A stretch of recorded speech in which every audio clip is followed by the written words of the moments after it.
So yun mga katalbog, ayan magluluto tayo ngayon ng ito dito.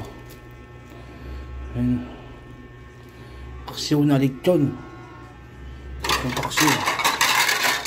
Paksiw na lechon, ayun oh, paksiw na lechon. Lutuin natin guys, ayun oh. Lechon yan, lechon ulo yan.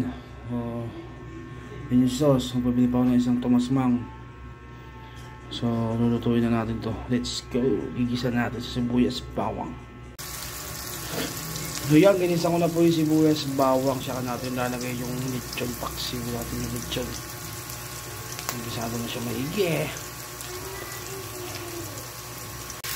At yun nga, ginisa ko na nga itong lechon natin. Gisa na natin maigi. Lalagyan natin ito ng suka. Ipapaksiw muna natin. Saka natin lalagyan ng Mang Tomas. Napakasarap nito. Yun, nilagyan ko na nga siya ng suka, pamintang asin yan. Mga 3 minutes to 5 minutes nalagyan natin yung Mang Tomas. Yun. Sarap yan. So yun guys, ilagay ko na nga yung Mang Tomas eh, no?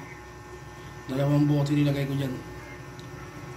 So antayin na natin lumambot yung karne dyan. At lumasa maigi ang nilagay natin yung pampalasa dyan. Yan. So yun mga katalbog, titikman na natin yung paksiw na lechon. Titikman na natin siya. Paksiw na lechon, sarap to.